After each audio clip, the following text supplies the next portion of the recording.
La rentrée télé se prépare. Après TF1 et M6, c'était au tour de France Télévisions de présenter, ce mardi 11 juillet, ses nouveaux programmes.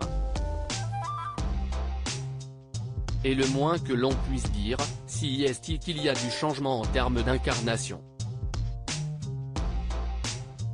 Nous avons eu un mercato plus subi que choisi cette année, déplorait Stéphane Citebon-Gomez au Parisien. Le départ de Sophie d'Avant d'affaires conclu a engendré un jeu de chaises musicales sur France 2. Ainsi, Julia Vignali la remplacera, tandis que celle-ci cède sa place à Télématin au profit de Marie Portolano.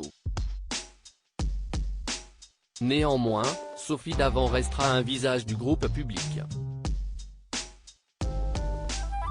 Tu as souhaité changer de vie mais, nous, on a souhaité te garder près de nous, a confié le numéro 2 de France Télévisions pendant la conférence de presse.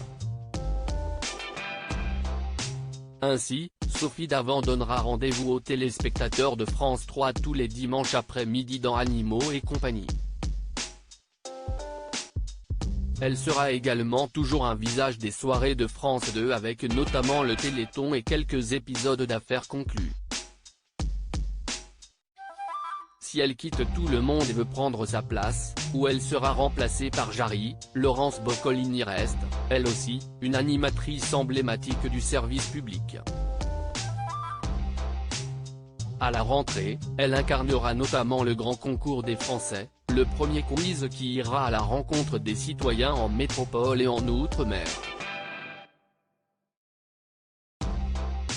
Cyril Ferraud hérite quant à lui d'un nouveau jeu, à la conquête du sol.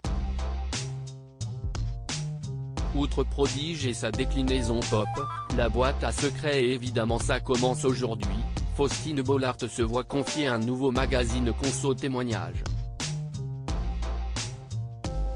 Intitulé Ça vaut le coup, celui-ci sera diffusé les samedis après-midi sur France 2. Quid de Laurent Ruquier ? On échange encore avec Laurent Ruquier. Nous lui laissons le temps de la réflexion, affirme Stéphane Citebon-Gomez. Petit nouveau sur les antennes, Théo Curin déboule avec Théo Top sur Roku, une émission testimoniale qui accueille des enfants de 7 à 12 ans. Il sera également à la tête d'un prime sur le quotidien des aidants, initiant une rencontre unique entre une personnalité, un aidant et son proche dépendant.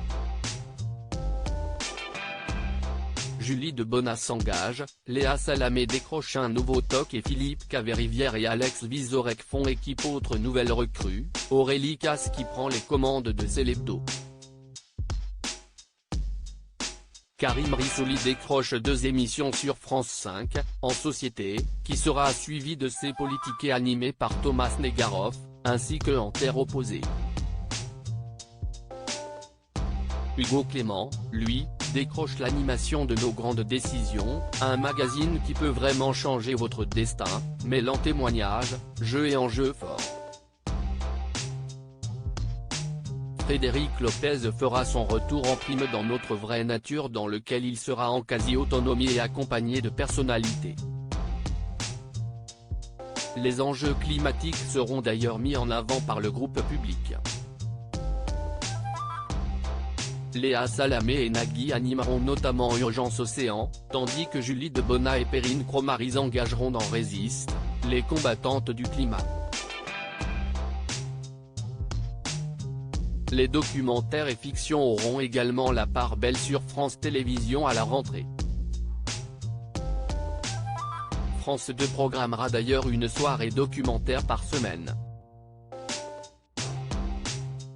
Parmi ceux-là, on peut citer un film d'animation sur Jeanne d'Arc, un documentaire pour les 80 ans du débarquement ou encore Nous, les ouvriers et notre histoire de France qui s'étalera en 6 épisodes de Vercingétorix à Louis XIV.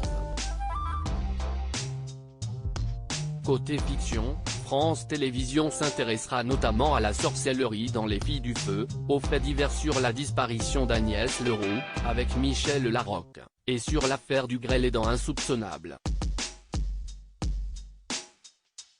Le groupe adaptera La Peste avec Sophia et Saïdi et Frédéric Pierrot ainsi que le manga Les Gouttes de Dieu, tandis qu'Audrey Fleurot sera à l'affiche d'Infiltré et Claire Caïm du Premier Venu. Enfin, France 2 compte bien miser également sur l'humour. Bertrand Chameroy sera ainsi à la tête d'une émission d'infotainment provisoirement nommée Bertrand n'a pas sommeil, tandis que Philippe Caverivière et Alex Vizorek feront équipe dans En bande organisée. Notons également qu'un plus de Quelle époque, Léa Salamé animera Quel jeu, un talk-show quotidien et en direct durant les Jeux Olympiques de Paris 2024 lors duquel elle sera accompagnée de Michel Drucker.